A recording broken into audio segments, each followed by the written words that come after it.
BFM Business et Tech & Co présente Tech & Co, la quotidienne. Frédéric Simotel.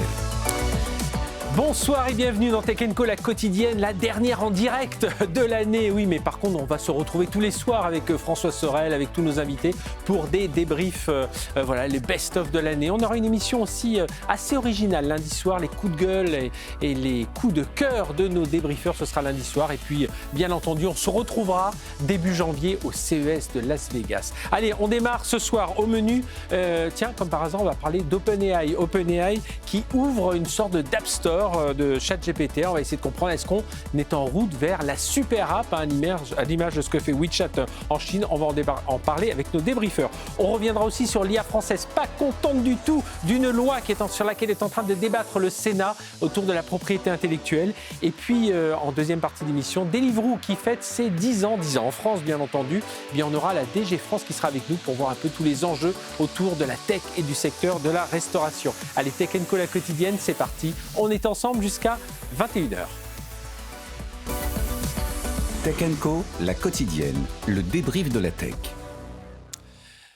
Voilà, et un débrief de la tech où il va encore être question beaucoup d'intelligence artificielle. Et puis, restez avec nous jusqu'à la fin de ce débrief parce que je demanderai à nos 3 débriefeurs et débriefeuses de ce soir de nous donner un peu leur coup de cœur, coup de griffe, coup de gueule de l'année. Mais avant cela, on va bien entendu parler de l'actualité avec OpenAI, Mistral. Tiens, on verra aussi les éditions Harlequin, que vous connaissez peut-être, ces romans un peu à l'eau de rose qui n'auront plus besoin de traducteurs. On va en parler parce que là, l'IA a encore un rôle à jouer. Alors, pour débattre ce soir avec nous, Fanny Bouton. Bonsoir Fanny. Bonsoir. Merci d'être avec nous, directrice du Quantique chez OVH Cloud. Et puis, à tes côtés, Cédric Ingrand. Salut Cédric. Salut camarade. Directeur général de Heavyweight Studio. Donc, si vous voulez faire de vos vidéos d'entreprise, si vous avez plein d'idées, pour booster votre marque, Cédric vous attend. Et il nous a donné des trucs pour trouver du matériel vidéo, tout ça, à bon prix, parce que c'est un expert dans le domaine. Et avec nous également Tristan Nitto. Bonsoir Tristan. Bonsoir. Merci d'être avec nous, directeur associé de Commun Numérique et Anthropocène chez Octo Technologies, et puis qui a longtemps dirigé la fondation Mozilla. Connaît évidemment bien ce secteur. J'avais oublié de dire que Cédric a longtemps été aussi chez ASCI. À peu près à la même époque que ce monsieur. Oui, voilà. Tous, on ne va pas dire des anciens, mais tous, de l'expérience, de l'expertise sur ce plateau. On démarre avec OpenAI qui lance son App Store. Alors, ils avaient déjà des connecteurs vers des applications, on en avait parlé, puis là, ils ont rebaptisé tout ça. Ils ont appelé ça leur App Directory. Et en fait, alors, comment ça va se passer ?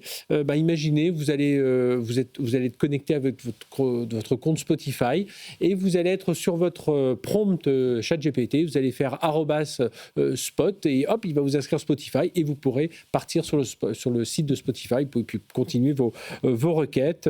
On peut imaginer aussi, on aura tout à l'heure Deliveroo, bien avec Uber Eats, vous allez taper Uber, vous dites, tiens, j'ai une idée de recette, donne-la moi, pourquoi pas me livrer tous ces ingrédients. Qu'est-ce qu'il faut en penser ? Je démarre avec toi, Cédric. C'est intéressant parce que c'est un jardin fermé qui veut succéder à d'autres jardins fermés. On se plaignait du rôle de péage un peu des App Store. Là, la tentation, c'est de faire la super app. C'est intéressant parce que c'est quelque chose qu'on attendait voir venir d'un Meta, voire d'un Twitter/X, c'est-à-dire des gens qui avaient construit les briques sur le réseau social, le commerce en ligne, le paiement, l'identification. Là, l'idée, c'est que tu n'aies plus besoin de jamais sortir de ChatGPT. C'est intéressant parce qu'on pensait que OpenAI était juste une espèce de curateur du savoir de l'humanité. Là, tout à coup, tu vois une barrière de péage quand même qui est en train de s'ériger parce que, on ne l'a pas dit, mais ces partenariats pour les applications qui sont derrière ne seront pas gratuits. Oui. Voilà, bien entendu. Il va falloir choisir d'y être ou de ne pas y être. Donc, qu'est-ce qui va capter la valeur là ? Je parlais d'Uber Eats tout à l'heure. Alors c'est intéressant parce que tout n'est pas encore arrêté. En fait, la vraie barrière, c'est le jour où tu pourras directement faire des transactions, là encore, sans quitter ta ligne de trucs, en disant, trouve-moi sur Amazon des cadeaux pour mes enfants de 8, 11 et 13 ans, et que le truc te les sorte, et tu dis, ok, c'est bon, tu me les envoies à la maison. Si tu n'as pas besoin d'en sortir, là, ça a une immense valeur, évidemment, pour les marques marques et les applications qui sont derrière, c'est-à-dire que ça devient un vrai champ de bataille commercial. Mais là encore, c'est intéressant parce que c'est une espèce de super app. Là où les super apps existants, je pense au WeChat chinois, ont des choses très déterminées. Enfin, tu vois, tu retrouves une arborescence d'applications. Là, tu pars un peu, c'est le problème des LLM, tu pars un peu à l'aventure. C'est-à-dire d'abord, il faut voir si ça pourrait marcher. Et puis, mais une fois que ça marche, je pense que les réflexes vont venir. Je le disais, Fanny, c'est une remise un peu plus propre de tous les connecteurs qui commençaient à y avoir sur OpenAI. Mais là, est-ce que c'est un simple catalogue de GPT, GPT Uber, GPT Spotify, Ouais, GPT pour l'instant, Apple c'est Music, plus une tentative de connexion qui va faciliter l'accès à ces applications quand on est directement dans le chat GPT. Mais en effet, il n'y a pas encore cette transparence qu'on attend je voudrais faire mes courses de Noël, comme disait Cédric, et j'ai un budget de 30 € pour ma nièce, 20 € pour ma fille, et je voudrais des cadeaux dans telle thématique. Où est-ce que c'est le plus intéressant et commande-les-moi et fais-les-moi livrer ici. Une espèce de concierge, ou vraiment d'assistant. Ouais. Ça, ce serait le rêve parce que ça simplifierait. Mais derrière, il y a toutes les données qu'on va laisser, quels vont être les pourcentages qu'il va prendre.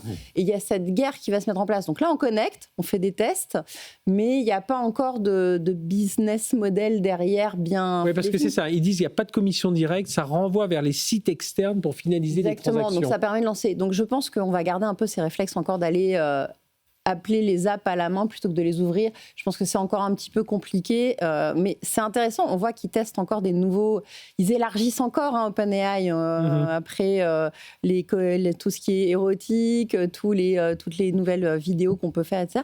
On voit qu'ils testent plein de terrains. Ils essayent de trouver des business models et c'en est un qui pourrait être très, très rentable à long terme. Alors, on aura Tristan, on peut parler aussi de toute la partie sécurité, confidentialité, parce que oui, déjà moi même si l'internet c'est tout de nous, voilà, savoir qu'OpenAI on a 3 enfants de 8, 11 et 15 ans et qui sont passionnés par les licornes Dark Vador ou Star Wars etc. Oui, c'est clair que en fait, on commence à déléguer, à laisser beaucoup de données à l'IA, et ça va. Enfin, ça va, sauf que c'est quand même pas sur votre ordinateur. C'est dans des data centers et on ne sait pas à quel point c'est réutilisé. On voit qu'ils n'ont jamais fait preuve de scrupules. On en parlera tout à l'heure avec Mistral, mais sur le pompage des données et en général. Donc, pourquoi ils s'arrêteraient maintenant ? Je ne vois pas. Ensuite, et derrière, on ne sait pas à quel point ils peuvent les laisser passer à d'autres. C'est-à-dire que tout ça est un peu mou, quoi. Quand on fait un navigateur, dans le navigateur, les choses sont extrêmement... on sait qu'il y a des données personnelles qui transitent, mais c'est hyper carré, à part sur les cookies tiers qui font débat depuis des décennies, littéralement. Mais au moins, on sait qu'il y a au moins ce concept du cookie tiers. Voilà, on sait à quel site on parle, on sait qu'il y a peut-être des cookies tiers qui traquent la navigation, mais on sait que le contenu des formulaires, il va juste dans le site sur lequel on est connecté. Là, c'est plus du tout pareil. On a une interface complètement flou, complètement opaque, mais du coup vachement sympa parce qu'on lui pilotable avec la reconnaissance vocale. C'est une bonne idée d'offrir des cadeaux à tes enfants. Voilà, et ça pose des problèmes. Hein. C'est-à-dire que ChatGPT, ils n'ont pas signé un truc comme un psy qui dit ce que vous dites dans cette pièce est confidentiel. Bah, non, non. Est-ce que c'est vrai qu'il peut y avoir un risque d'un peu de verrouillage technologique De toute façon, tous ces gens sont dans une course à l'hyperpuissance. Ils investissent à fond perdu presque pour être les premiers. C'est drôle parce qu'on a l'impression de revivre des choses du passé. On a l'impression d'être là face à l'App Store d'Apple 2008-2009. C'est regardez, c'est super, développez vos applications pour l'économie du truc, on verra après, vous inquiétez pas, on trouvera un arrangement. Bon, un jour, ils ont trouvé un arrangement à 30% en disant vous ne pouvez pas vendre et tout si le monde vous ne commissionnez pas. Là, on a senti quand même que la barrière du péage, c'était pas du péage sans barrière comme chez nous sur la 14. Hein. Mais le but, à mon avis, à cet instant précis pour OpenAI, c'est de montrer aux applications, aux plateformes, la valeur que ça peut avoir pour elles, et puis aussi de montrer à ses actionnaires que, regardez, on essaie de faire des trucs pour faire rentrer de l'argent un peu. Capter de la donnée, parce que là, en général, c'est plutôt Google ou Amazon qui ont la donnée client très précise. Mais là, si je commence à poser des questions justement pour mes types d'achats, etc., ils vont récolter ces données qu'ils n'ont pas, hormis les recherches sur Internet. Donc, ils ont capté ce qu'avait Google dans les moteurs de recherche, globalement, mais pas sur justement l'achat, la connaissance du client en pointu. Est-ce que c'est la petite touche Fijissimo qui venait d'Instaccart, de Facebook et tout ça? Parce que moi, je trouve qu'on ressent un petit peu, elle est venue un peu pour trouver du business et peut-être qu'elle leur donne un peu Oui, clairement. Et puis, non, c'est des marchés phénoménaux. Hein. Je crois qu'ils veulent aller chercher 12 milliards de chiffre d'affaires cette année. Il faut qu'ils trouvent des solutions. T'imagines ce que disait Cédric tout à l'heure, avec une interface sur Amazon. Amazon, ils ont un programme d'apporteur d'affaires. Et en gros, au début, quand tu signes, c'est 7%. Après, ils renégocient. Hein, mais au début, c'est 7%. Et quand tu y as pris goût et que tu es Enfin, déjà, t'imagines, 7% de tous les achats déjà, Amazon. On râle contre les cartes bancaires, les commerçants qui râlent déjà contre la commission carte bancaire. Mais c'est 7% multiplié par une partie des 800 millions d'utilisateurs chaque semaine de ChatGPT. Mais ça fait un paquet d'argent complètement hallucinant. C'est pas dit qu'ils réussissent. Hein. Souvenez-vous, Facebook avait essayé et ils sont plantés. Mais enfin, si ça marche... Et puis, les super apps, on voit bien, ça a très bien marché en Asie. Culturellement, ça se passe très bien. En Europe, il y en a qui ont essayé de regrouper tout. Et c'est pas encore une habitude européenne et occidentale. Même on appelle les un peu ce que voulait faire Elon Musk, enfin ce que veut faire Elon Musk avec son X, mais bon. Mais c'est vrai qu'on aime bien un peu mettre des choses dans des cases un peu plus séparées, et puis il y a la donnée aussi à traiter qui est plus sécurisée. Hein. On reste dans ce sujet de l'IA avec c'est les Mistral notamment, qui est le porte-drapeau un peu de nos startups françaises. Alors c'est la France qui durcit le ton sur l'usage des contenus culturels par l'IA. C'est une proposition de loi qui a été déposée au Sénat et qui veut obliger les acteurs de l'IA à prouver qu'ils n'ont pas utilisé de contenu protégé. Allons-y. Objectif, c'est évidemment mieux protéger les ayants droit, mais les acteurs de la tech y voient un risque juridique majeur. On écoute ce que nous dit Clara Bidot de BFM Business et on revient en plateau pour en parler. Ce texte veut imposer plus de transparence aux IA accusés de pillage culturel. Si les créateurs y voient un moyen de négocier des licences, le secteur de la tech juge cette loi dangereuse, selon Clotilde Ocard de France Digital. Finalement, c'est une espèce d'usine à contentieux. Et je ne suis pas bien certaine que ça donne quoi que ce soit, d'autant plus si demain, on n'a plus de développeurs d'IA qui osent opérer en France parce que ce marché est vu comme interdit par les investisseurs. Cette proposition veut obliger les entreprises d'IA à prouver qu'elles n'ont pas utilisé une œuvre pour les forcer à respecter les droits d'auteur, une inversion de la charge de la preuve, alors que c'est aux auteurs de prouver habituellement l'usage de leurs œuvres. Mais pour les acteurs du numérique, cette proposition risque surtout de freiner les investissements et de pénaliser les développeurs d'IA français. Notre grosse inquiétude, c'est à qui le texte s'applique. Aux Français, aux acteurs étrangers, à ceux qui entraînent en Europe. C'est vraiment pas clair. Et ça, l'incertitude, pour les entreprises, c'est le pire risque qui puisse arriver. Et je pense que c'est pour les investissements. Aujourd'hui, plus personne ne mettra de l'argent dans l'IA en France avec un texte rédigé comme tel. Pour autant, cette proposition se heurte au cadre européen existant et risque de compromettre les négociations en cours entre les plateformes et les ayants droit. Elle inquiète même le ministère du Numérique qui se dit vigilant à ce qu'aucune mesure ne soit prise qui pénalise la filière IA française. Voilà, donc c'est ce qu'écrivent les sénateurs. ChatGPT, le chat, donc le Mistral, Gemini, Perplexity, Claude ont été entraînés sur des milliards de données collectées sur le web. Parmi ces data se trouvent des données, des contenus culturels protégés par le droit d'auteur. Et donc, il faut un peu mettre un peu le haut là dans tout ça et arrêter ce pillage à très large échelle. Bon. Ça a toujours existé. Qu'est-ce qu'il faut... Mais non, mais c'est un dévoiement du droit de la contrefaçon. Enfin, le fait que tu t'inspires d'un contenu qui ait des droits d'auteur ou pas, l'inspiration reste un truc légal et gratuit. Le problème des LLM, c'est qu'évidemment, c'est l'échelle industrielle de l'inspiration. Donc, dire vous allez devoir prouver que vous n'avez pas utilisé. Non, si tu es un auteur et que tu peux prouver la contrefaçon de ton œuvre, si tu ne peux pas le prouver, il n'y a pas de contrefaçon, parce que c'est la contrefaçon qui est punie. C'est pas le fait d'être allé voir. Si tu vas voir un peintre peintre et que tu décides de peindre de la même façon, si tu vas écouter un groupe de musique et te dire tiens, moi aussi je vais faire de la K-pop, personne ne peut te l'interdire, ça c'est de l'inspiration. Donc c'est assez particulier, parce qu'on est quand même dans des situations très paradoxales. C'est plutôt donc au groupe de K-pop d'aller retrouver ce que tu viens de faire et dire oh là, ou de dire ça ressemble. Oui. Et puis en plus, il y a des règles, il y a de la jurisprudence, on sait dire, dans la musique, il y a 1000 jurisprudences sur, on sait dire ce qui est une contrefaçon et ce qui est juste de l'inspiration ou un style. On est dans une espèce de position extrêmement paradoxale, où on a un immense besoin de souveraineté, et en même temps, on court avec des menottes derrière les acteurs locaux en disant venez, regardez, mettez vos mains là-dedans, ne vous inquiétez pas, ce ne sera pas très douloureux. C'est assez grotesque quand même. Mais ouais, c'est intéressant. La loi, d'ailleurs, les lois des maisons des artistes, pour en avoir fait partie, c'est quand on reproduit une œuvre, à partir du moment où on dit on a cité la source d'inspiration, on a le droit de faire ça tant qu'on ne reproduit pas exactement la même chose. On s'est inspiré d'eux et on a vu Picasso s'inspirer de Manet et autres. Et ça a toujours été dans la musique. Et puis, il y a le souci de ces IA ont besoin, pour l'instant en tout cas, d'être nourris de données pour pouvoir faire quelque chose. Donc, voilà. Je pense que c'est important qu'on déclare aux artistes quand on s'est servi de leurs données, ça c'est leur dire, et à la rigueur, leur verser un pourcentage, ou en tout cas les rétribuer ou mettre un contrat en place si on sort quelque chose qui va rapporter de l'argent. Mais de là à interdire tout de suite et à bloquer, ça va poser problème. Et le dernier point que je voudrais relever, c'est de toute façon, les startups de l'IA actuellement, pour en accompagner beaucoup, toutes celles qui veulent scaler, elles se barrent déjà dans des pays où il y a plus d'élevées de fonds plus importantes pour être internationales et réussir. C'est extrêmement difficile de toute façon de rester en France et en Europe actuellement. Donc ça ne va pas arranger les choses, c'est clair.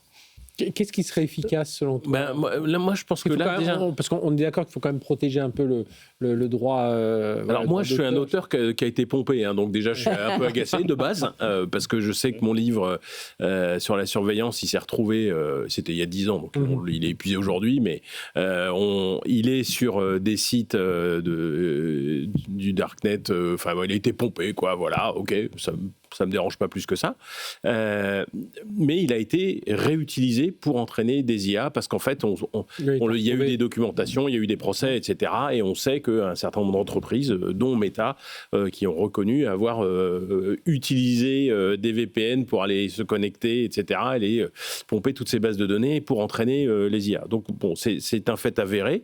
C'est indolore pour moi, mais parmi tous les milliards et les centaines de milliards investis, je n'ai pas vu le premier euro venir. Quoi.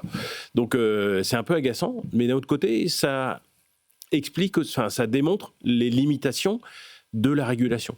C'est-à-dire qu'en fait, quand on régule, on a tendance à punir les acteurs qui sont sur votre périmètre. Et en fait, c'est pas bon. Parce qu'effectivement, c'est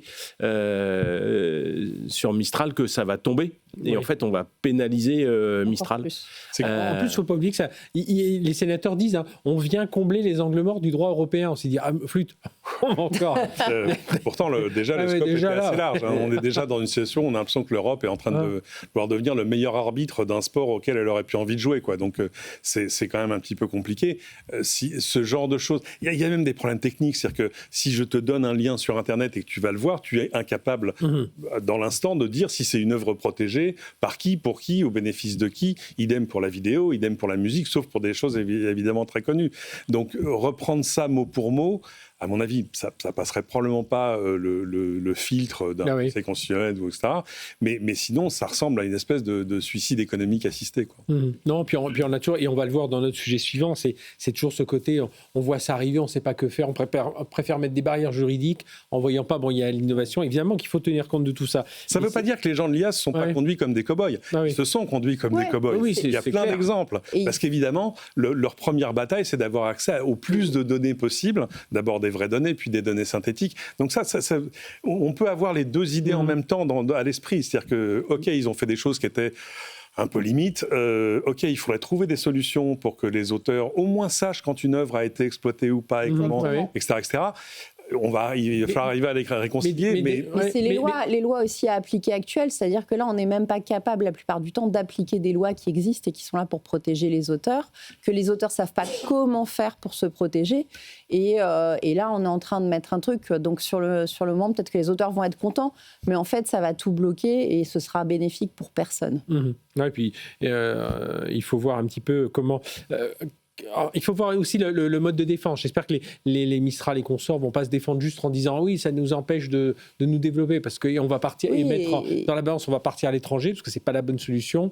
Voilà, donc en tout cas, on va suivre ça. C'était mis en avant aussi par le cabinet de Rachida Dati sur ce sujet-là. Mais qui est quand même prudent sur les suites du truc, qui dit qu'il regarde avec un soupçon de circonspection.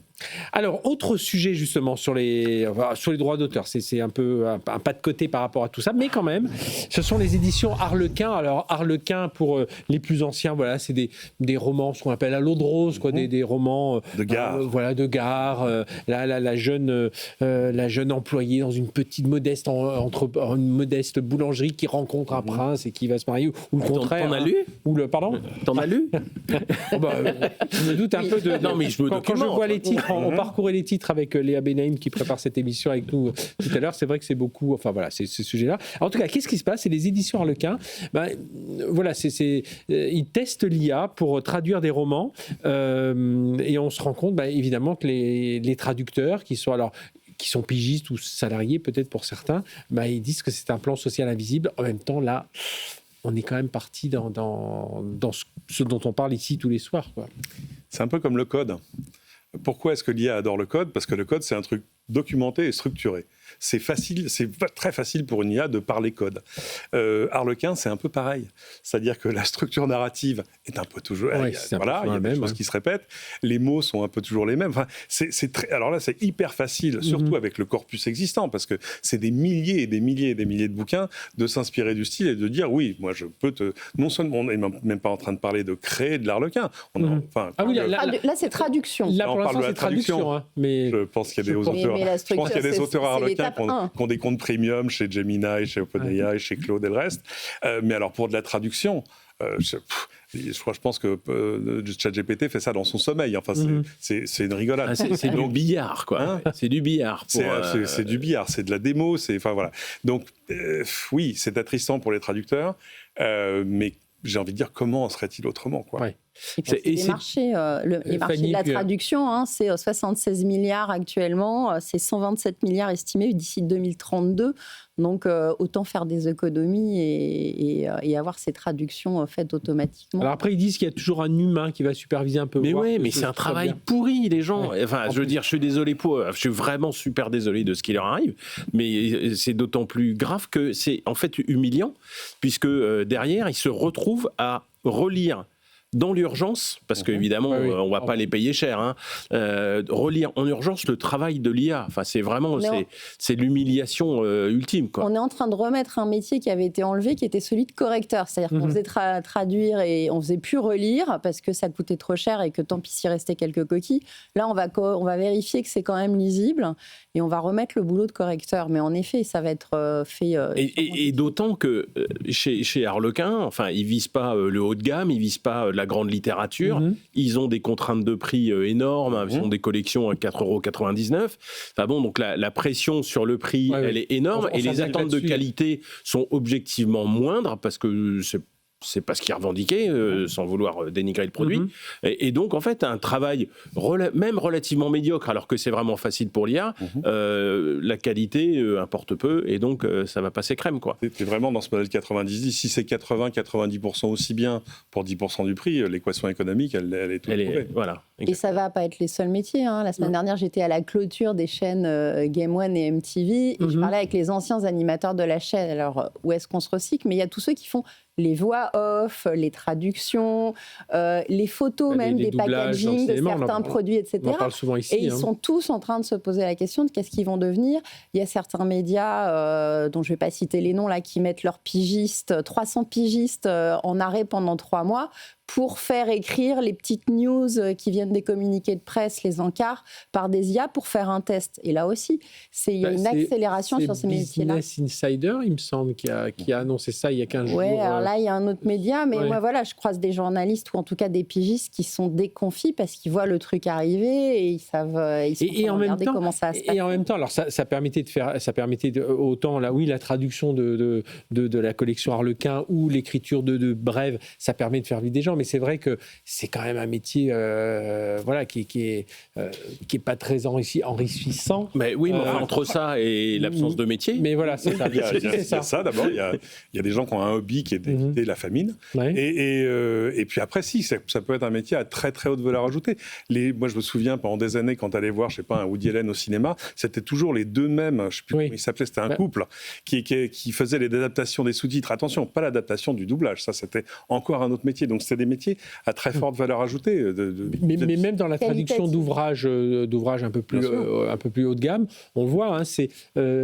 Souvent, les gens disent oui, celui-là. Enfin, on voit dans les critiques littéraires qui disent celui-là, oui, ça a été traduit par machin. C'est quand même moins bien traduit. Donc, on voit bien parce qu'il y a le style, enfin tout ce qui peut être entre les lignes de chacun des écrivains. C'est compliqué. Alors évidemment, quand tu es dans la grande littérature, mais là encore une fois, on est sur Harlequin qui avait presque codifié le romantisme. Tu vois ce que je veux dire ? Évidemment, c'est quelque chose que les LLM n'ont aucun problème à décoder. Voilà, parce que traduire un Dan Simmons, un Hyperion ou Endymion, ou des bouquins comme ça de science-fiction avec du vocabulaire inventé, ou du Harry Potter, juste pour un Horcrux, arriver à traduire et à trouver un mot qui va coller dans l'autre langue. Pour Harry Potter. C'est du boulot, il faut être créatif. Et là, je ne suis pas sûre qu'ils soient encore très très bons. Et puis on verra, on se doute, tu l'as rapidement dit, c'est rapidement évoqué, Cédric, c'est la partie créativité derrière. C'est vrai qu'Harlequin, c'est toujours un peu le même système, quoi. Hop, il y a un début, tout va pas très bien, ou voilà, ça démarre. Il y a un moment où il y a un drame, et puis après ça ressort, et puis on finit par le happy end. Les séries Netflix, ils ont commencé à utiliser comme ça des algos pour savoir quand on remet, pour garder l'attention, voir quand les gens. Et puis finalement, c'est tellement fait, refait que ça a fini par perdre la captation de l'auditeur, même sur leurs séries qui cartonnaient, parce que c'est toujours les mêmes recettes appliquées, qu'il faut retrouver un nouvel algo. Et là, c'est de la créativité en général humaine. Je pense que ça va rester. Alors, je parle un peu à côté de la plaque, mais en fait, sur LinkedIn, aujourd'hui, tu as tellement de contenu à base d'IA, c'est abyssal. Et en fait, moi, je vois un truc à base d'IA, je clique plus dessus, quoi, parce que... Et tu vois, même les textes, tu vois, ils sont formatés de la même manière, mais c'est... Tu vois plein de gens qui, tout à coup, ont beaucoup de talent et du temps pour écrire. Ouais, c'est ça. Et en fait, le talent qui se ressemble tellement, tu as l'impression qu'il est complètement calqué, c'est à pleurer, quoi. C'est ces gens-là qui sont valorisés par les algorithmes, et encore plus si ce sont des hommes, d'ailleurs. C'est assez intéressant de voir les dernières stats de résultats LinkedIn. Bon, en tout cas, édition Harlequin, c'est ce qui teste l'IA pour traduire ses romans. On est quand même dans l'air du temps, on l'a bien compris. Allez, on va marquer une courte pause, on va se retrouver avec nos 3 débriefeurs. On a pas mal de sujets derrière. C'est la Chine qui est peut-être en train de se retrouver en SML bis pour construire des machines pour les processeurs de tout petits, à très peu de nanomètres. Et puis les Oscars, ce sera sur YouTube cette année. Là aussi, on est un peu dans l'air du temps. Allez, on marque une courte pause, on se retrouve juste après. Restez avec nous sur Tech & Co, la quotidienne. On est ensemble jusqu'à 21h. Tech & Co, la quotidienne sur BFM Business. Tech & Co, la quotidienne, le débrief de la tech. Allez, on repart sur le débrief de la tech. Il faudrait qu'on enregistre à chaque fois. On dit ça avec François là, pendant la pub, parce qu'on continue à se dire beaucoup de choses. Cédric Ingrand, directeur général de Heavyweight Studio, Fanny Bouton, directrice du Quantique chez OVH Cloud, et Tristan Nito, directeur associé commun numérique et anthropocène chez Octo Technologies. Alors, la Chine a bâti aussi son projet Manhattan. Vous vous souvenez, projet Manhattan avec le film Oppenheimer. Tout le monde, si vous êtes allé le voir, c'était le projet pour bâtir cette bombe nucléaire. Eh bien, la Chine, elle est en train de faire faire un projet. Alors voilà, on lui donne cette notion-là. Mais vous savez, aujourd'hui, pour faire des processeurs, pour les graver, il faut des machines très, très performantes, très pointues, avec une optique incroyable, avec des technologies de lithographie ultraviolet. On a un Européen qui s'appelle ASML, qui est le leader mondial. C'est des machines incroyables. Hein. Il faut un avion cargo pour les transporter. Il faut 6 mois pour les installer, 6 mois pour les paramétrer. C'est des trucs complètement dingue. Et on est leader européen et leader mondial enfin ASML est leader mondial dans ce domaine. Et voilà. Et on veut bien que les Chinois les utilisent, mais pas plus. Et puis les Chinois, ils ont fait un peu de rétro-engineering. Ils ont pris des anciens ASML et ils ont démonté tout ça. Et ils seraient en passe d'arriver. Alors, en passe, attention, hein, on ne produit pas encore de puces, on en est encore assez loin, mais bon.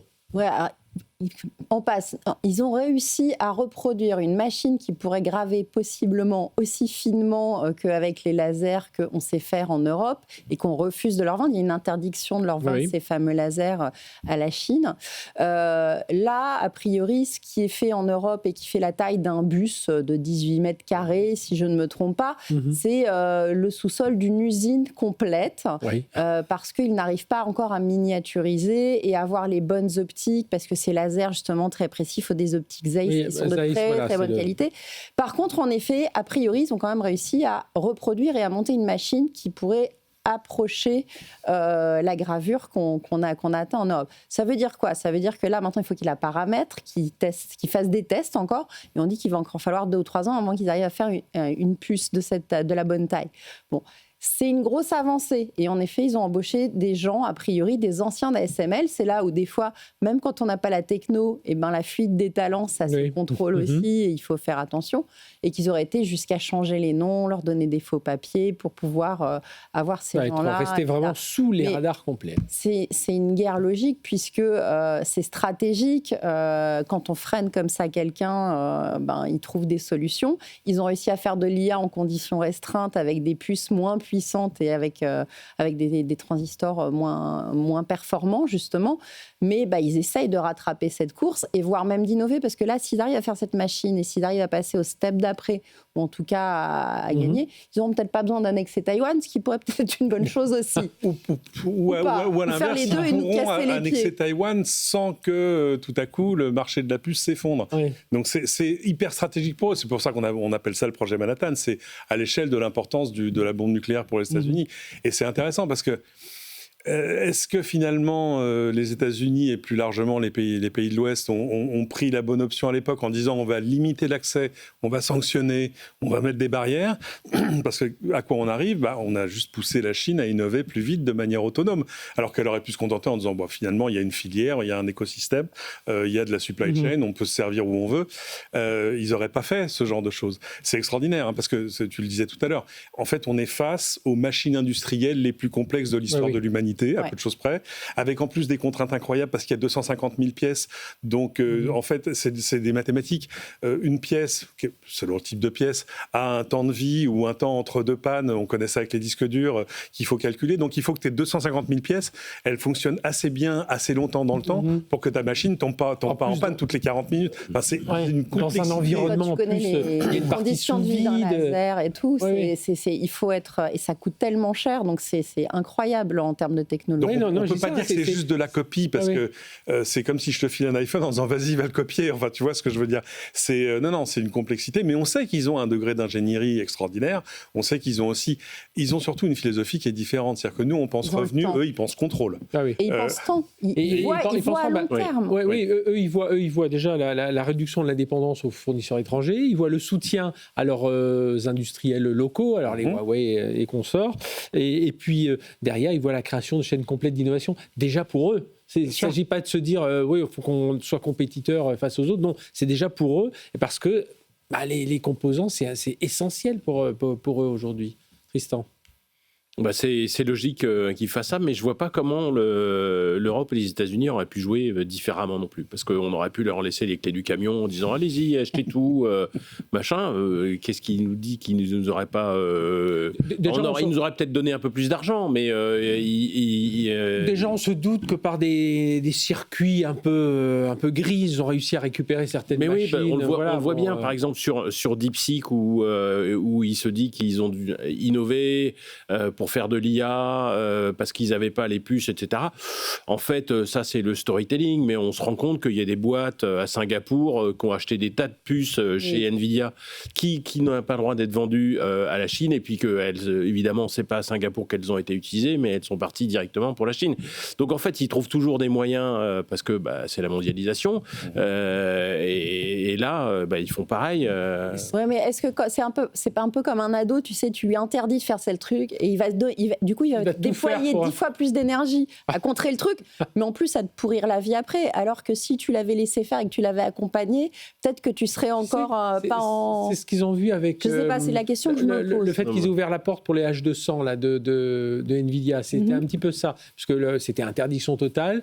Et là, Donald Trump a dit bon, allez, d'accord, vous pouvez leur vendre quelques H200, alors à des entreprises très ciblées, dans des contextes, tout ça, parce qu'ils étaient en train de voir que de l'autre côté, les autres étaient en train de foncer. Donc, ils disaient c'est un petit peu un moyen de freiner un peu cette compétition, Cédric. Ouais, non, mais moi je suis impressionné. La chose la plus efficace que tu peux faire pour réformer la pensée de quelqu'un qui travaille dans la Silicon Valley, c'est de l'emmener à Shenzhen. Oui. Où tout à coup, il pensait qu'il vivait au centre du monde et tout à coup, il s'aperçoit que les choses sont un peu plus compliquées que ça quand même, parce que, encore une fois, eux forment des générations d'ingénieurs. Et puis surtout, on en parlait au moment, on se souvient de ce bouquin passionnant sur Apple qui s'appelle Apple in China. Oui. On dit, mais pourquoi est-ce qu'Apple fait tous ses iPhones en Chine ? Parce qu'ils ont l'échelle. En Chine, tu peux faire 1 million d'iPhones par jour. Il n'y a pas d'autre endroit où tu peux le faire. Parce que justement, ils ont une vue stratégique à long terme, ils ont une capacité d'investissement absolument massive, ils ont une force intellectuelle et d'ingénierie qui est extrêmement large. Ils ont la place. Et puis ils ont la place, ils ont le monde. Ils ont toute la supply chain autour. Quoi. À Shenzhen, il faut des autoroutes, pas de problème. On construit des autoroutes, il faut des quais pour les bateaux, pas de problème. On peut construire des ports et tout ça. Ils les ont développés, ils ont investi et ils ont parié aussi, et puis ils ont mis tout le monde en ordre de bataille. C'est-à-dire que c'est une décision où, de toute façon, t'y vas. Hein, et là, est-ce que moi, je trouve que ça aussi, c'est un petit signal. Ça fait longtemps que le signal, on tire dessus à force à la corde, mais pour les Européens aussi, parce que, alors, certes, ASML est européen, certes, ils sont fait un lien avec Mistral sur alors, plus Mistral en tant que fournisseur de ASML pour les aider à avancer plus vite dans la conception de leur machine, etc. Mais nous, pour l'instant, on n'a toujours pas mis en route des usines.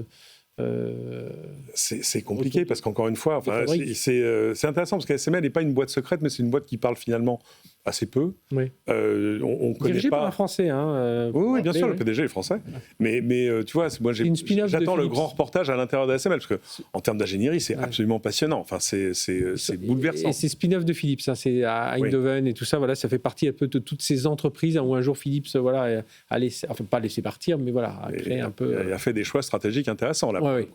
Mais c'est normal que ce soit hyper stratégique. Rien de plus sur ce sujet ? Non. Allez, on passe au sujet suivant qui va vous intéresser. Ce sont les... Alors là aussi, on arrive... on parlait des éditions Harlequin et que tout à l'heure avec les traducteurs, où on est un peu dans l'air du temps que ces traducteurs sont remplacés par l'IA. Et bien aussi le monde de la télé, le monde du cinéma, le monde du divertissement est en plein bouleversement. On va pas avec les Netflix, etc. Et puis là, c'est toujours des petits signaux. Alors hop, on a franchi une nouvelle étape. Celui-là, c'est les Oscars. Donc la cérémonie Oscars, c'est le grand rendez-vous de l'industrie du cinéma. Voilà, on couronne les meilleurs acteurs, les meilleurs producteurs, etc. Vous connaissez bien entendu. Eh bien, les Oscars, cette année, ça faisait 5 ans que c'était Disney qui les diffusait. Et là, qui va les diffuser ? C'est YouTube. Alors, pas tout de suite. Non, pas tout de suite. 2029. Mais l'accord est pris. Ouais. Et c'est intéressant parce que ça arrive à un moment où on a vu aux États-Unis et même plus proche de chez nous, les courbes se croiser entre je regarde de la télévision hertzienne par câble, par satellite, plus ou moins linéaire, et du streaming. Et donc c'est finalement assez logique. En plus, je pense que l'Académie des Oscars a bien constaté que son aura auprès des moins de 30 ans s'était un peu effondrée. Ils étaient en grand danger de devenir un truc de vieux. Donc finalement, c'est assez logique. Ça fait des années, quand tu écoutes les papiers et les trucs sur les Oscars, ils te disent il y a 1 milliard de personnes qui regardent les Oscars. Ce qui est un mensonge éhonté, c'est comme pour le Super Bowl. Et encore, je pense qu'il y a plus de gens qui regardent le Super Bowl, parce qu'il y a des gens qui se lèvent au milieu de la nuit pour le regarder ici. Là, ils sont sur une population de 360 millions d'habitants. Donc même si on a la moitié qui regarde, c'est avec 180 millions. Là, ils pourraient au moins tout à coup prétendre au milliard, même si là, peut-être que l'infra de YouTube va un peu sécher. Mais non, c'est absolument logique, parce qu'en plus, ça arrive au moment de Netflix, Paramount, Warner Brothers. Enfin, on sent que voilà, t'es à un moment tectonique où... c'est les grandes manœuvres quand même. Disney, OpenAI, tu vois, tout le monde recherche sa nouvelle cible chez les jeunes. Et pour audience mondiale instantanée, les jeunes. J'ai eu quelqu'un tout à l'heure en ligne, là, il me disait, en fait, tu te rends compte que l'enjeu, c'est plus le canal, c'est l'attention. Oui, voilà, c'est intéressant parce qu'on ne va pas raconter nos vies, mais je vais vous raconter la mienne. Il y a 2 semaines, j'ai changé de téléviseur, donc je l'ai connecté évidemment au réseau. Et puis, il est chinois. Mais peu importe, ça marcherait pareil s'il était coréen ou japonais.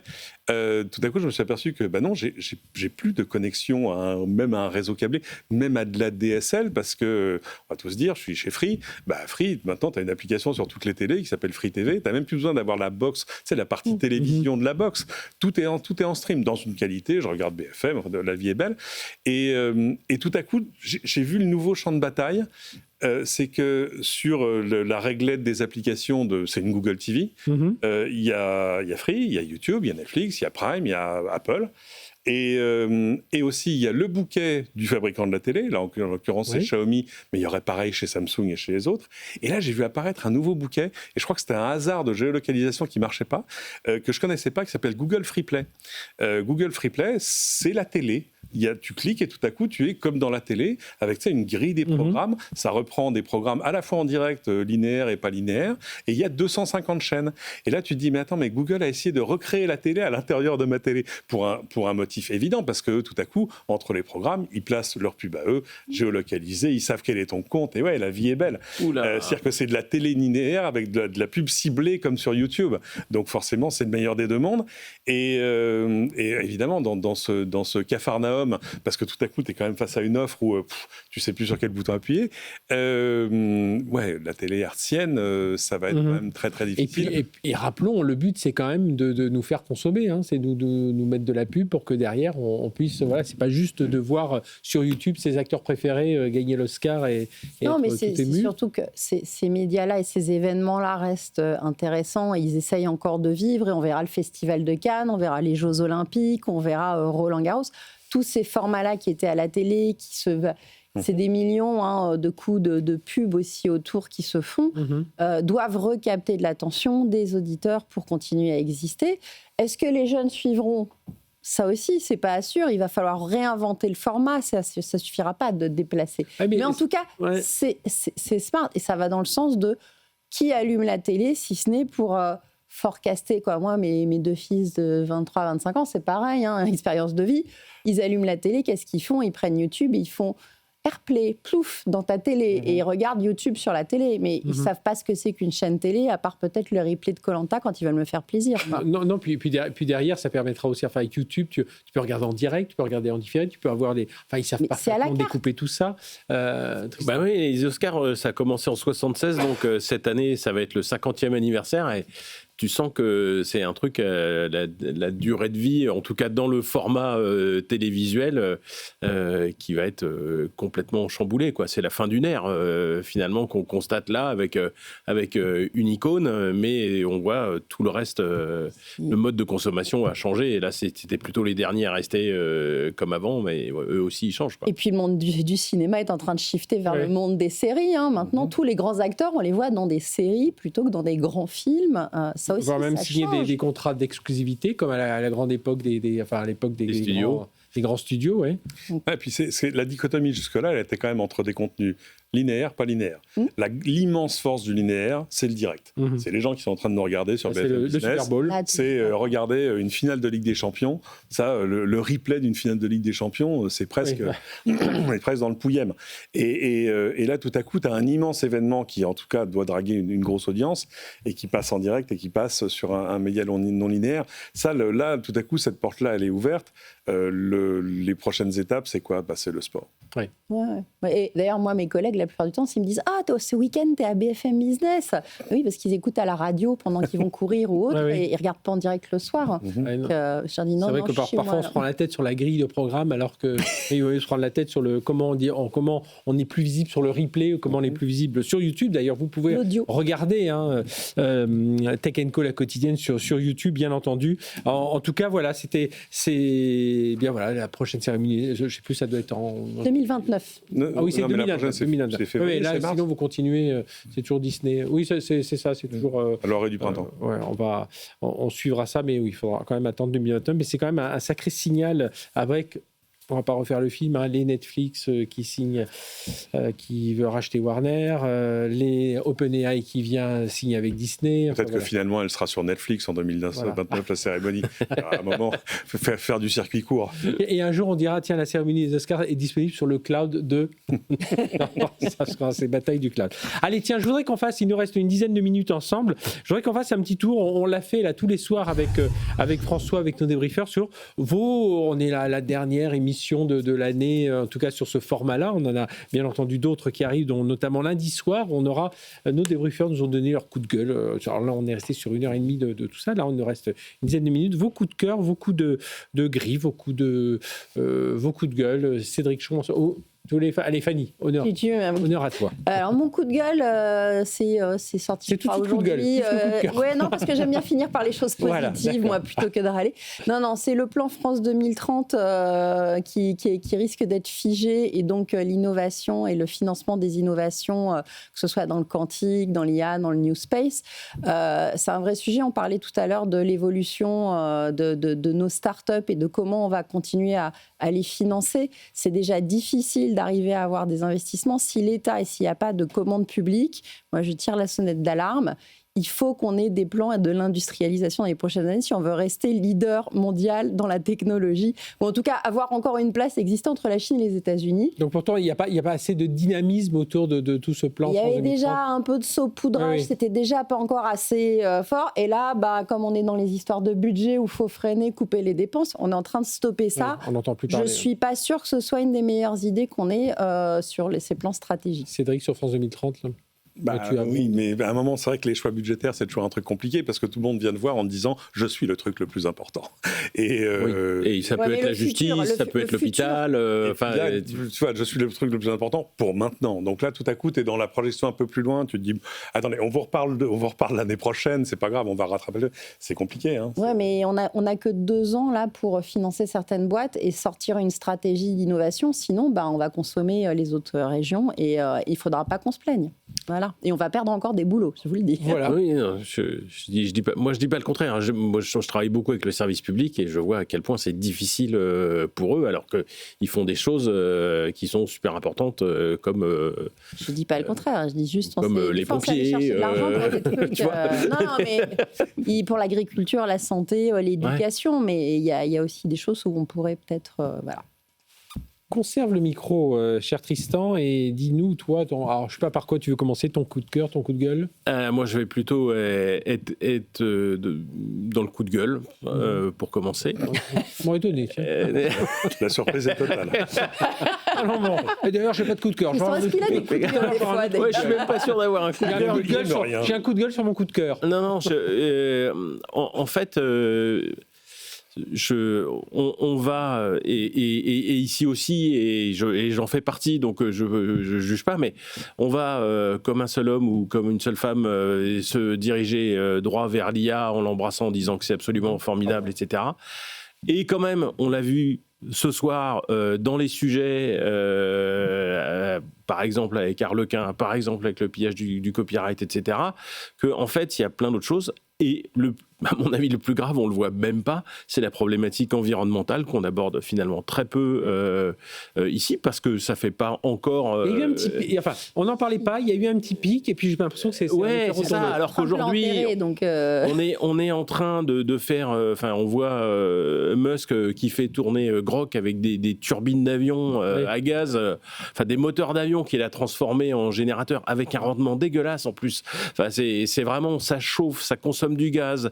Je crois qu'on n'a jamais consommé autant de charbon aussi. Mais ouais, ben non, ça s'arrête pas. Et là, en fait, à un moment où, pour avoir beaucoup travaillé le sujet, je dis que ça serait bien qu'on fasse attention au climat, à l'effondrement du vivant, aux limites planétaires, etc. Parce qu'en fait, sur une planète en ruine, ça va être super difficile de faire du business, hein, je vous le dis très clairement. Eh bien, là, en fait, on est en train d'accélérer et on est dans un mécanisme où on se dit tous, il faut accélérer parce que sinon les Américains vont nous doubler ou les Chinois vont nous rattraper, quoi. Donc, en fait, on est complètement en double contrainte à se dire, il faut accélérer, mais oui, en même temps, ça serait pas mal de... Ah, on sait hélas que les fameux 4 degrés, de toute façon, on peut paraître mais moi, c'est inacceptable. Non, mais je suis d'accord que c'est inacceptable, mais en fait, tu te rends compte que là, il n'y a plus personne qui a envie de freiner. Et c'est terrible, moi je suis d'accord là-dessus. Tu vois encore quelques sujets où tu as des boîtes, tu vois, sur le quantique, il y a la Quantum Energetic Initiative qui continue à se battre comme elle peut, mais c'est compliqué. Un papier des Échos ce matin. L'humanité n'a jamais brûlé autant de charbon. Triste record, la consommation de charbon, l'énergie fossile, devrait s'élever à 8,85 milliards de tonnes en 2025, du jamais vu dans l'histoire de l'humanité. Mais oui, alors que le charbon, c'est quand même un truc qu'on a commencé il y a 200 ans à bouffer, quoi. Donc voilà. Le rétropédage. En fait, c'est un plaidoyer pour installer tous les data centres en France où on a où on produit un peu trop d'électricité et où en plus elle est décarbonée. Ouais, quand on n'aura pas non plus assez de gigawatts pour tout ce qu'ils ont promis. Il va falloir qu'on produise un peu plus. C'est clair. Cédric, ton coup de cœur. Un coup de cœur. Ça y est, 2026, ça y est, cette fois c'est bon, hein, cette fois c'est bon. Ça fait 10 ans que Elon Musk me l'a promis en me le disant dans le creux de l'oreille. Que ça y est, j'aurai une voiture autonome. J'ai vu le sujet de tes camarades. Justement, il sera, tout à l'heure, j'ai oublié de le préciser, il sera là, Julien Bonnet, qui a testé, il va venir nous raconter tout ça aux alentours de 20h45. Et pour une fois, tu vois la réalisation d'une promesse qui est à l'échelle de la promesse. Où tu dis, ah oui, d'accord, non, c'est pas comme ça dans la première vidéo démo. Non, c'est comme ça. Ça marche avec des voitures de série, ça marche dans des vraies rues, dans des vraies situations. Paris, 40 minutes sans toucher le volant. Avec quelqu'un derrière le volant. Avec la voiture mal garée sur le trottoir, le piéton qui déboule, enfin, ça marche. Et sur des modèles de quelle année? Enfin, tu sais, il y a au moins 6 ans. Là, c'est la Tesla. C'est la Tesla. C'est pas de dans 2 ans, tu vois. C'est sur des modèles existants. Tu sais, il y a un modèle, tu payes un supplément. Oui, tout à fait. D'ailleurs, je crois qu'elle est testée du côté de Station F. Ils sont en train de faire des tests. Là, il était à Saint-Ouen. À côté du siège de Tesla à Saint-Ouen et un peu partout en France. Ça marche d'ailleurs, parce qu'évidemment, les gens veulent aller tester. En plus, c'est gratuit, donc ils ont repoussé la date limite de test. Mais voilà, ce que je veux dire, c'est qu'il ne manque plus qu'une validation. Donc, mon petit régulateur européen, si tu m'écoutes, pour mon Noël 2026, j'aimerais bien que ça marche. Parce qu'en plus, on le disait sur ce plateau il y a encore pas si longtemps, c'est pas un truc pour se faire plaisir, c'est pas un truc juste pour gagner du temps ou pour juste faire ses mails au lieu de conduire. C'est une mesure de santé publique. C'est un truc qui va éviter des centaines de morts par an. Quand ce sera à l'échelle, évidemment, mais ça marche déjà. Et ça, c'est et moi, je rebondis là-dessus, je mets mon petit coup de gueule. On en a parlé cette semaine quand François était à ma place. C'est que cette semaine, à Bruxelles, se décidait, alors voilà, on va prolonger un peu le thermique. Et moi, j'ai été horrifié de voir qu'on est encore dans ces débats-là. Alors, oui, évidemment, il y a un legacy, oui, il y a des emplois, il y a des industries qu'il faut accompagner, etc. On en est tout à fait conscient. Mais s'il vous plaît, quand on parle de ces sujets-là, parlez-nous un peu aussi du futur, du véhicule autonome, du véhicule connecté. On a parlé qu'on est en train de regarder ça comme l'industrie du XXe siècle, de traiter ça comme l'industrie du XXe siècle. On est en train de se regarder à 3-5 ans. Dans 15-20 ans, on sera tous à l'électrique. Et qu'est-ce qu'on fera avec des voitures autonomes? Et là, j'en ai entendu personne se... Non, c'est terrifiant parce qu'en plus, ça ne sauvera personne. Ça ne va pas sauver les fabricants automobiles européens. Non, alors que ça fait 10 ans qu'ils encaissent, quoi. Il y a un principe en droit, c'est que nul ne peut se prémunir de sa propre propre turpitude. Là, en l'occurrence, si tu es un genre que j'aime beaucoup, un Renault, etc., Renault, ils ont fait des trucs formidables, mais les groupes automobiles dans l'ensemble, ils l'ont vu venir, le mur. Ils le savaient. D'ailleurs, ils ont tenté des trucs, ils ont essayé, etc. Mais c'est pour ça que tu t'aperçois que les acteurs qui gagnent, les BYD, etc., sont des gens qui n'existaient pas avant, parce que eux, ils n'ont pas de legacy, de choses à sauvegarder derrière. Donc c'est normal, c'est le dilemme de l'innovateur. J'allais le dire. Ton coup de cœur, la conduite autonome. Tiens, rapidement, ton coup de gueule. Le tout abonnement, j'en peux plus. Je comprends très bien, on te vend un service qui continue à avoir de la valeur mois après mois, tu le payes mois après mois, c'est comme si tu payes un abonnement à un journal, ok, je comprends. On te vend par abonnement quelque chose qu'on te vendait pour de bon avant, voire même on dégrade l'expérience. Tu pensais à un CD pour de la musique, un DVD, ou tu penses à quoi? J'en étais même pas. Là, j'étais plus sur du logiciel ou du produit culturel. Adobe, si tu m'écoutes. Bah oui, parce qu'avant, tu achetais un logiciel, et puis après, il y avait des mises à jour. Voire même au bout de 5-6 ans, on disait non, cette version-là, on la met plus à jour. Ok, j'ai joué, j'ai perdu, je vais faire une petite mise à jour payante. Mais là, tout à coup, c'est-à-dire que et maintenant, on le trouve dans le monde physique. C'est ce que des gens ont découvert avec. Est-ce que c'est une Toyota Prius récente où ils se sont aperçus qu'il y avait des fonctions toutes bêtes, comme par exemple, c'est ton smartphone qui déverrouille ta voiture automatiquement. Ah tiens, au bout d'un an, la fonction s'arrête. Que se passe-t-il? Ah monsieur, il faut payer 600 € par an.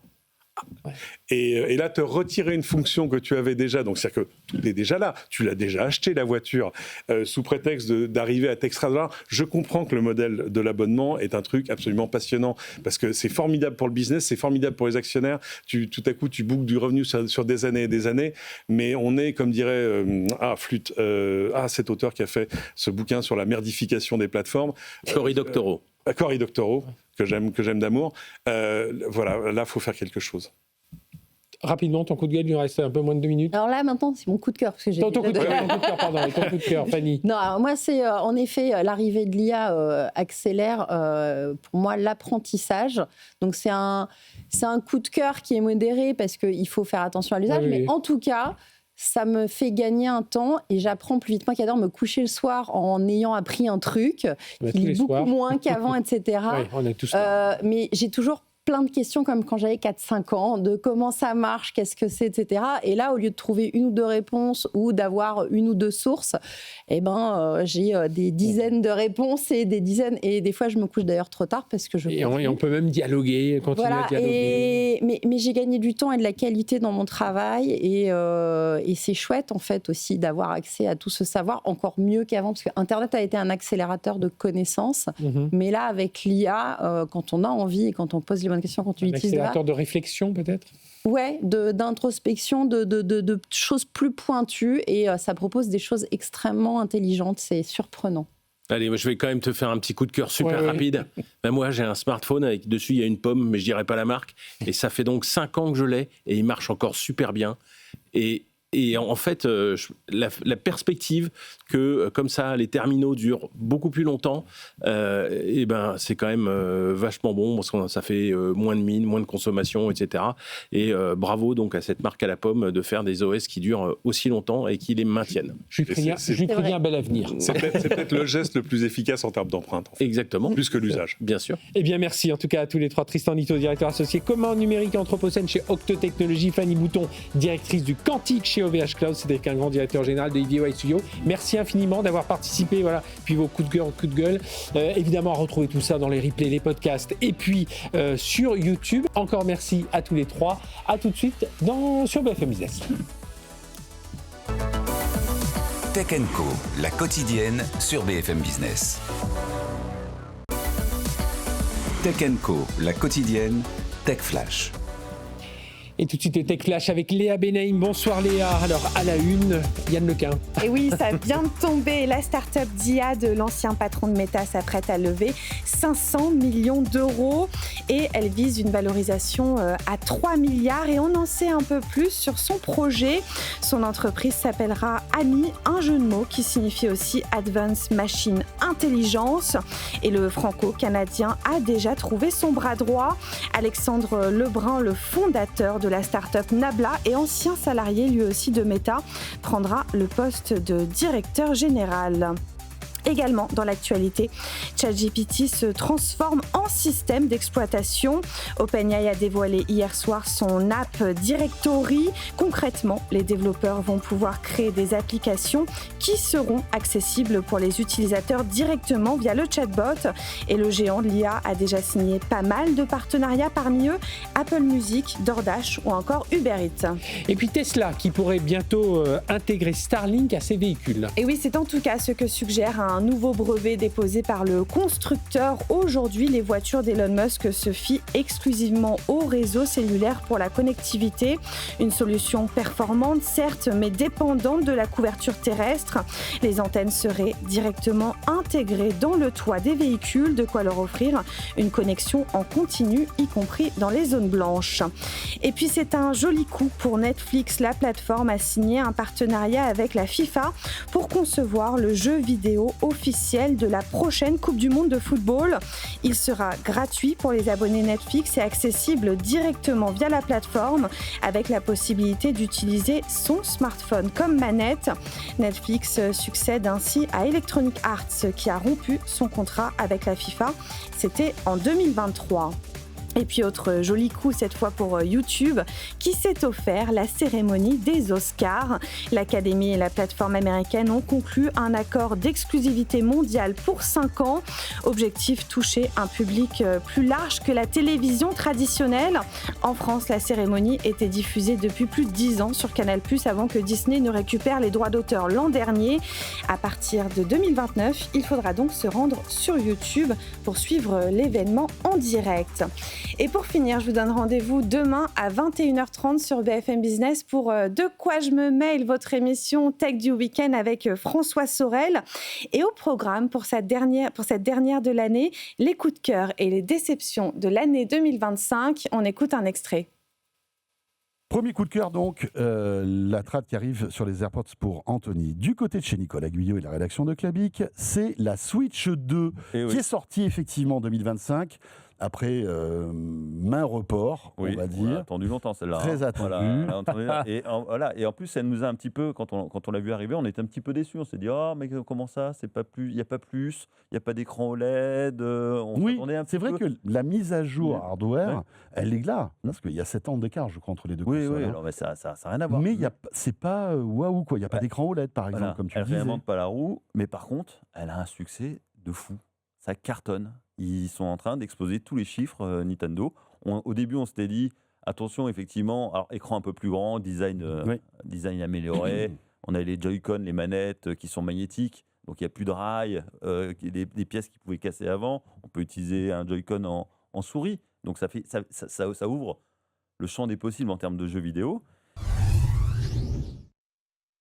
Voilà, donc de quoi je me mêle, on va retrouver François Sorel avec les coups de gueule, les coups de griffe de tous ces débriefeurs, de tous ces experts dans De quoi je me mêle. Allez, nous, tout de suite, on va fêter un anniversaire, tiens, une 10e bougie, celle de Deliveroo. Tech & Co, la quotidienne, l'invité.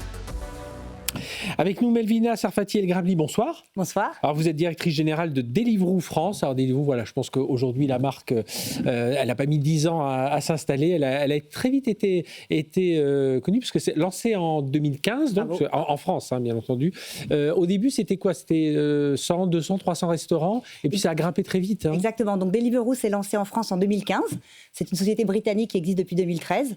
Et en France, en 2015, il y avait quoi ? 600 restaurants. Et ça a commencé par une grande ville. Vous mettez en relation, je suis client, je veux manger un burger, une pizza, je ne sais quoi, je vais aller sur Deliveroo et vous allez me mettre en contact avec un restaurateur et puis voilà, et il y aura un livreur qui viendra me livrer. C'est exactement ça. Donc c'est une plateforme de mise en relation entre des restaurants et commerces partenaires, puisqu'aujourd'hui nous livrons et des plats de restauration et des commerces de bouche, supermarchés, fromageries.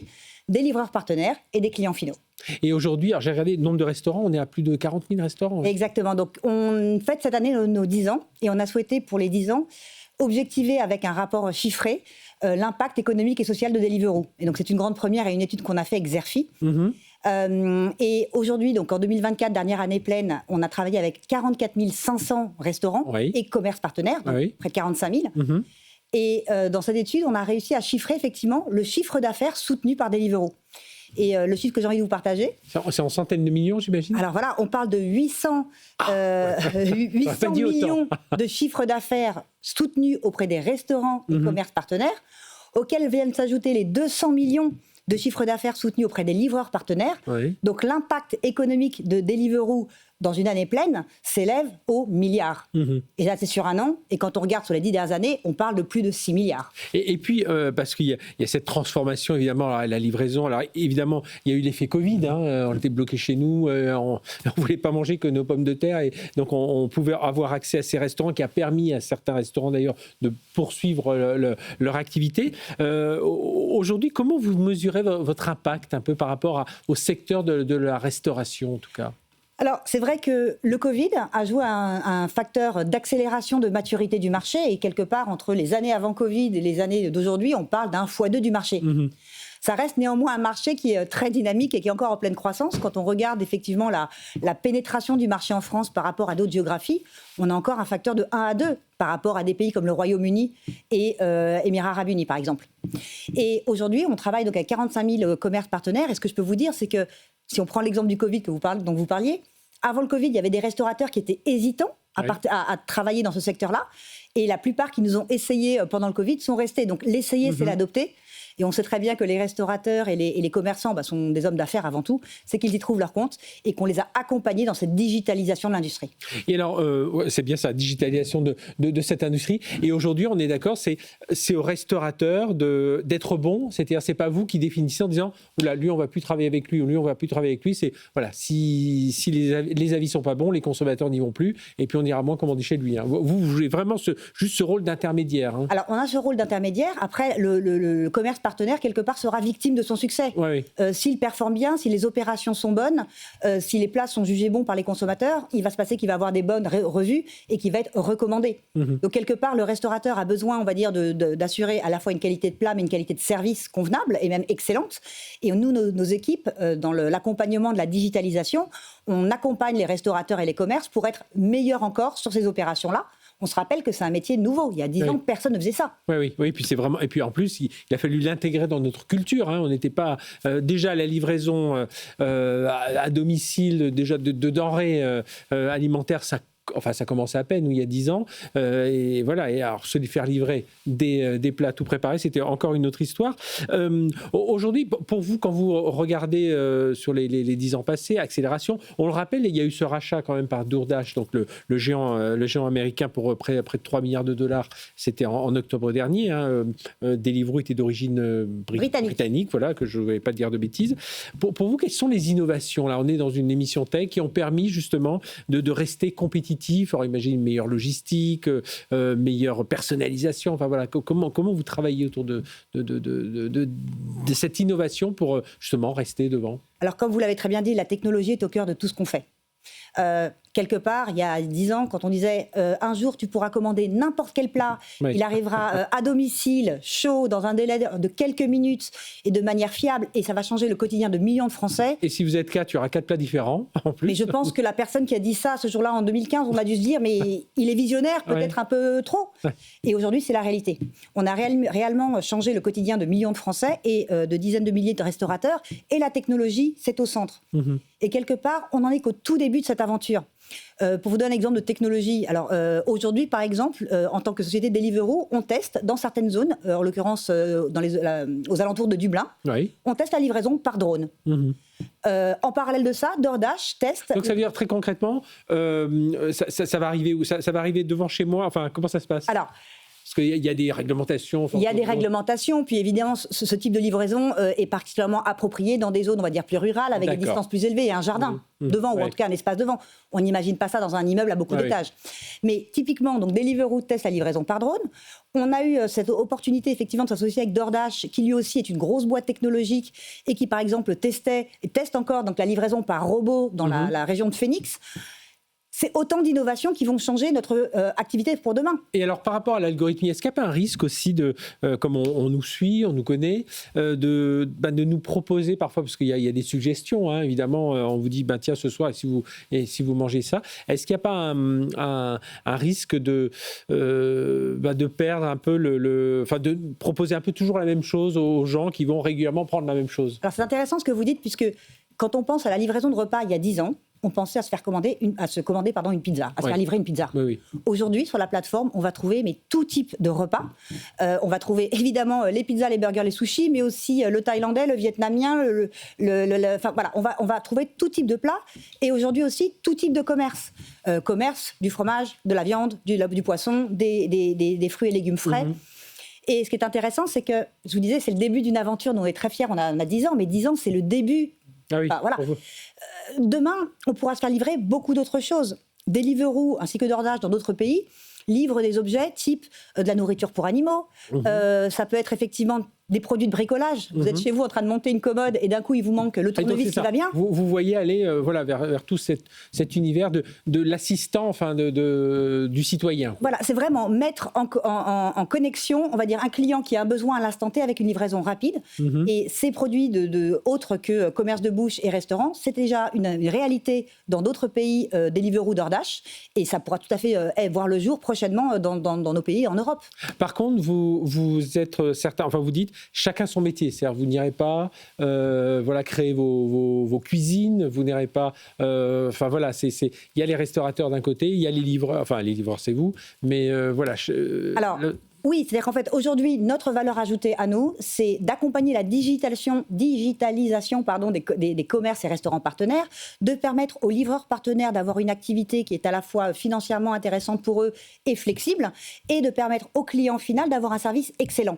Et si cette équation à 3, non pas inconnue, mais à 3 données est résolue, ça ne peut que continuer dans la dynamique très positive que nous avons. Je regardais, on voyait un chiffre d'affaires, donc c'est Papers qui dit ça, le chiffre d'affaires de Deliveroo s'élèverait à près de 340 millions d'euros en France en 2023. Il y a un léger recul, vous le voyez, vous le sentez comment? Alors, je vous parlais d'un marché très dynamique et c'est une réalité. On parle d'un marché qui a fait x2 par rapport à avant Covid, par rapport à aujourd'hui. Après, il ne faut pas se cacher, il ne faut pas se voiler la face. Ça reste un marché saisonnier. Il peut y avoir différents événements. Je vous donne l'exemple des Jeux Olympiques en 2024. Personne ne savait prévoir si ça allait être la folie côté livraison, puisqu'il allait y avoir ou si tout le monde allait sortir dans la rue, aller dans les bars et les cafés. Ou au contraire, de telles complexités logistiques avec les rues barrées et des restaurateurs qui ne pouvaient pas être accessibles, que ça allait être un marché plus mou. Donc ça reste un marché très saisonnier. Mais ce que je peux vous dire, c'est que les perspectives sont absolument incroyables. Et quand vous pensez qu'aujourd'hui, nous soutenons dans l'économie française pas moins de 19 000 emplois par an, donc environ 11 000. Puis beaucoup de petits restaurateurs aussi, il faut bien le dire. Hein. Vous ne livrez pas que des grandes marques de pizza ou des grandes marques de poulet grillé. Hein. C'est pour nous le client final qui va choisir. Et on n'a pas le client qui veut la grande marque de poulet grillé et le client qui veut le reste. On a souvent des clients qui varient selon leurs besoins. Quand on va se commander un repas entre midi et 2 au bureau, ou un repas de fête avec des amis à la maison, ou encore son brunch du samedi matin, ou encore un apéro à minuit parce que on rentre de soirée, on a envie de prolonger la soirée, on va avoir autant de besoins que de clients et d'occasions. Et ça, c'est cette versatilité qu'on est content d'accompagner. Alors, c'est un domaine, celui dans lequel les Deliveroo DoorDash, où il y a une forte concurrence. Hein. Comment, vous dites, ça va être quoi nos éléments clés pour résister, pour rester toujours au top de... On en a listé quelques-uns ensemble. En fait, on veut apporter à un maximum de clients le meilleur service possible, c'est-à-dire le choix des la meilleure sélection de produits, de restauration, de commerce et peut-être demain d'autres choses, et avoir des livreurs partenaires qui vont permettre d'assurer effectivement ce service-là. Donc pour moi, je suis convaincue que si un client est satisfait, si le livreur trouve son compte et si les restaurateurs et les commerces partenaires font du chiffre d'affaires additionnel avec nous, le service ne peut que fleurir. Et aujourd'hui, on parlait de 45 000 quasiment commerces partenaires, on parle de 15 000 livreurs partenaires et on parle de millions de Français. Et il y a encore beaucoup à faire. Eh bien, merci d'être venu nous parler de tout ça. Melvina Sarfati El Grablin, et donc bon anniversaire à Deliveroo, qui rend beaucoup de services, je suis sûr. Tous ceux qui nous écoutent, parce que ceux qui écoutent Tech & Co, je pense que c'est pas mal la cible, en tout cas, de Deliveroo. Merci d'être venu fêter ces 10 ans de Deliveroo en France avec nous, Melvina. Et eh bien, on continuera à vous suivre, bien entendu. Merci encore. Allez, tout de suite, on retrouve la rédaction de Tech & Co.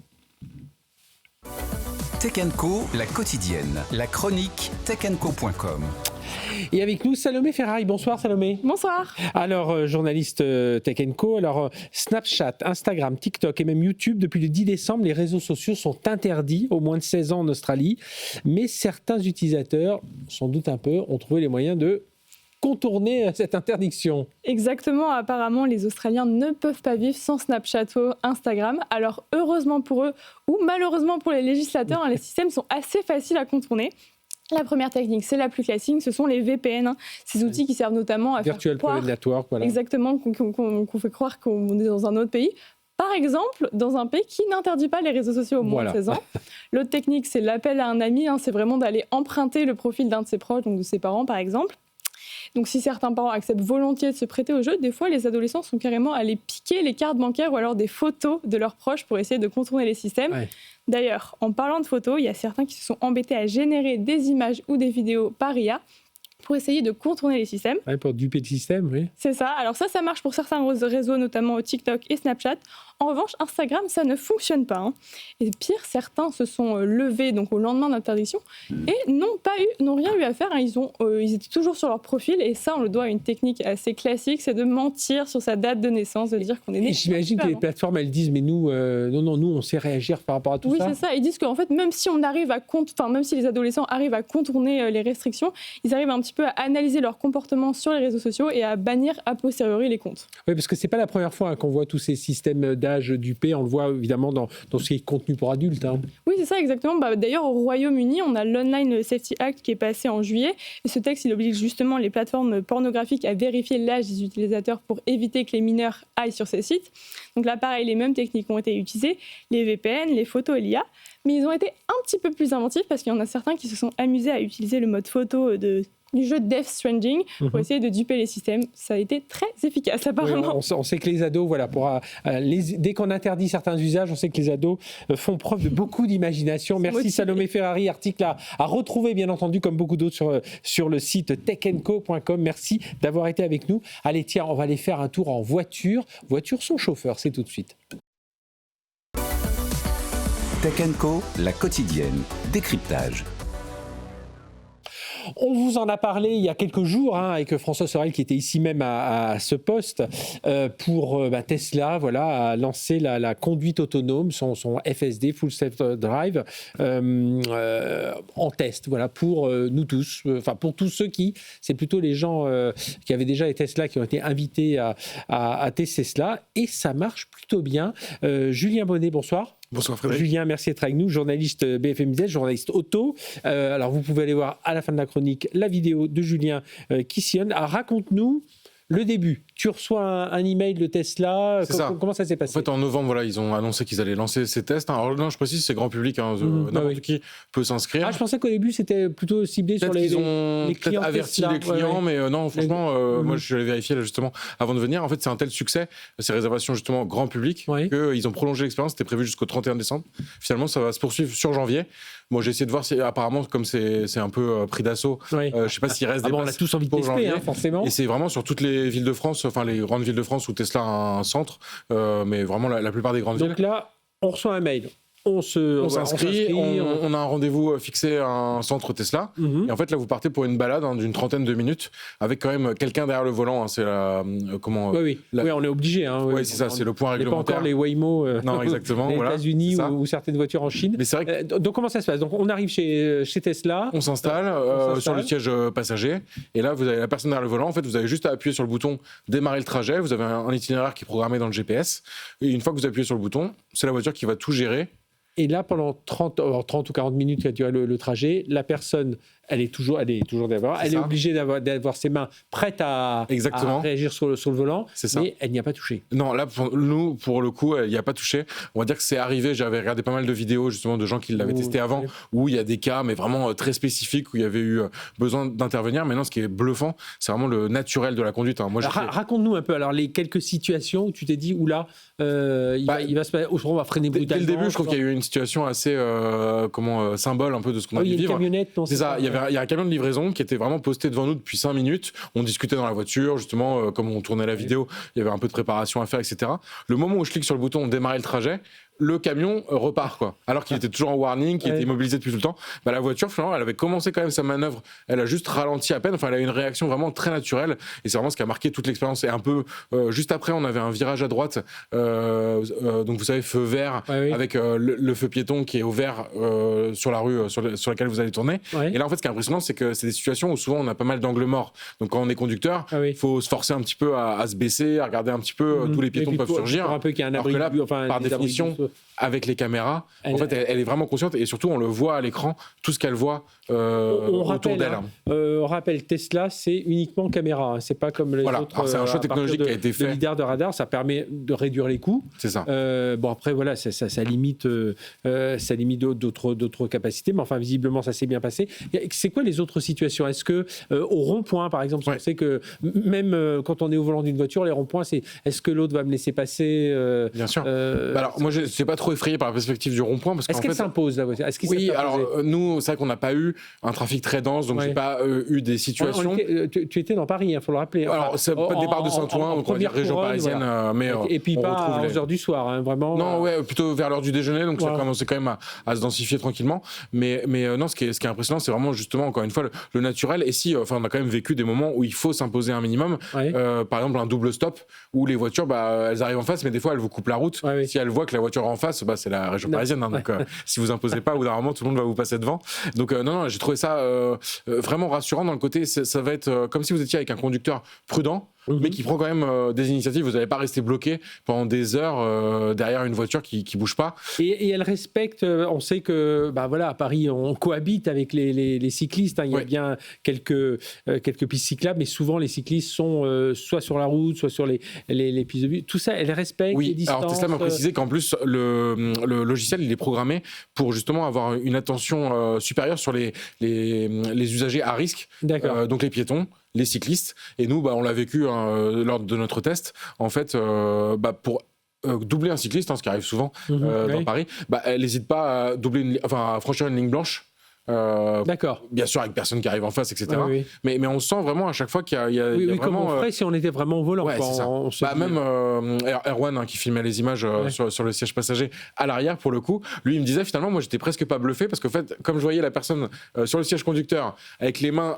Moi, je les voyais bien qu'elle ne touchait pas le volant, mais comme si elle conduisait. En fait, j'avais presque l'impression que la personne conduisait naturellement. Il faut le dire, pour ceux qui iront voir la vidéo, parce qu'aller la voir, c'est vraiment pour vraiment voir que ce qu'on vous raconte, ce ne sont pas des bêtises. Oui, la personne, parce qu'on est obligé aujourd'hui en France, la législation impose évidemment, mais comme dans beaucoup de pays, impose d'avoir quelqu'un derrière le volant qui met ses mains posé sur ses cuisses, prêt à reprendre le volant instantanément. Mais voilà, tu l'as dit, pas touché au volant. Ce qu'on voit depuis 3-4 ans aux États-Unis, en fait, pour être clair, où certains États ont autorisé ce qu'on appelle ce FSD supervisé. La notion, elle est quand même importante. Et d'ailleurs, on a la vidéo qui passe à l'antenne. Voilà, pour ceux qui nous suivent en télé. En télé, voilà.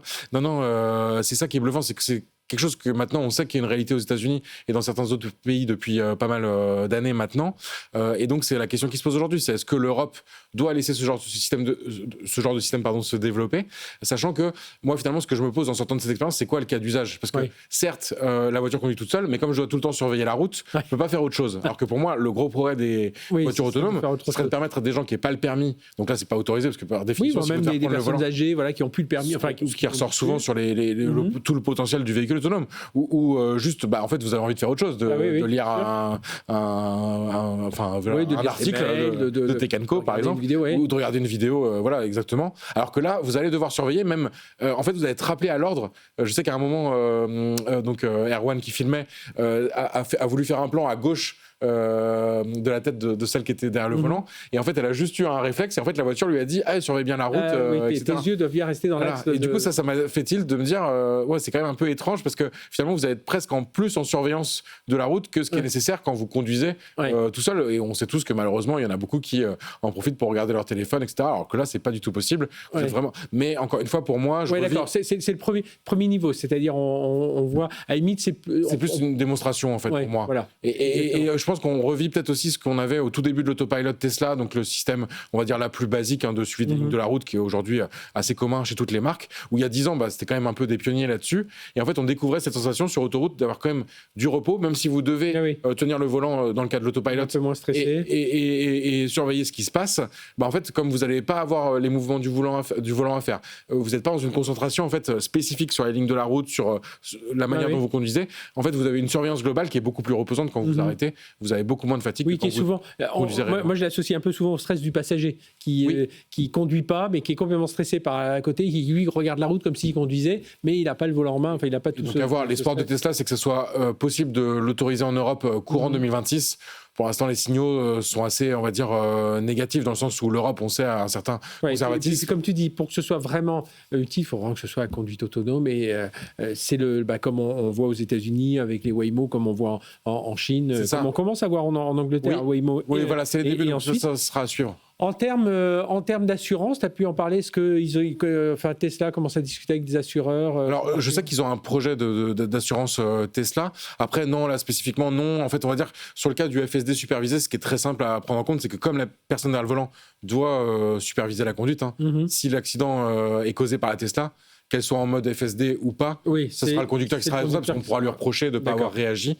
Et c'est pour ça qu'il y a cette surveillance permanente et les mains qui restent proches pour intervenir. Ce que l'on sent, toi qui as l'habitude, évidemment, tu suis tous les sujets auto depuis pas mal d'années, tu te dis, oui, le jour où il n'y a plus...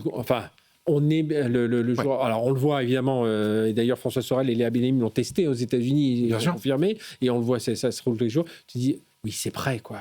C'est prêt, sachant qu'en plus, même sur le cas où vous auriez besoin d'intervenir, on sait qu'aujourd'hui, on peut reprendre la main sur un volant à distance. C'est le cas des Waymo. Quand il y a un problème, il y a un opérateur qui peut reprendre la main. Donc finalement, il y a des parades. C'est pas parce qu'il y a personne à bord, etc. On se fait peut-être un peu une image comme ça de science-fiction, mais tu l'as dit, aux États-Unis, c'est déjà une réalité, donc il n'y a pas de raison que ça puisse arriver chez nous. Tu ne testes pas que des Tesla, mais est-ce que tu vois ce service arriver bientôt dans d'autres marques? Tu les entends en parler? Oui, on pense tout de suite, par exemple, aux marques allemandes premium, qui sont assez en pointe, Mercedes notamment. Eux, ils vont un peu plus loin. C'est-à-dire que Mercedes, ils vont sur le niveau 3, celui où vous pouvez vraiment lâcher le volant, faire autre chose, même s'il y a toujours un peu un peu d'attention quand même. Cette attention, en fait, ce côté, la voiture, à un moment, va peut-être vous dire de reprendre la main. Donc moi, ce qui m'avait toujours fait rire dans le système Mercedes, c'est le côté, vous pouvez lire un mail, vous pouvez, dans des conditions strictes, faut être sous une certaine vitesse sur des routes délimitées, pour l'instant uniquement en Allemagne. Et donc, il disait que vous pouvez quand même faire autre chose pendant que la voiture roulait toute seule, donc lire par exemple, regarder une vidéo, mais par contre pas de sieste, parce qu'on ne sait pas l'humain combien il met de temps pour émerger du sommeil et vraiment en possibilité de reprendre la main sur la voiture. Voilà, 40 minutes en plein Paris sans prendre le volant en main avec cette Tesla. C'est le test réalisé par Julien Bonnet et Erwan qui t'a assisté à la caméra journaliste chez BFM Business. Merci d'être venu parler de tout ça. On a vu quelques images pendant que nous vous parlions. Et puis, allez voir sur le site, il y a tout, on peut suivre tout le trajet avec tout ce que tu nous dis, les cyclistes, tout ce qui se passe autour. Voilà, Tech & Co, la quotidienne, c'est terminé pour cette semaine. C'est terminé aussi pour cette soirée débrief. On se retrouve lundi soir avec François. Vous allez voir, on a pas mal de choses, des coups de cœur, des coups de gueule et des coups de cœur de nos débriefeurs, les miens aussi d'ailleurs, ceux de François. Et puis ensuite, on aura toute cette partie des meilleurs moments de Tech & Co. Et on se retrouve, nous, en direct, on va se retrouver au CES. Ce sera dès le 5 janvier. Ce sera exceptionnel. Il y aura tous les soirs Tech & Co la quotidienne. Il y aura des émissions. On fait plusieurs émissions là-bas.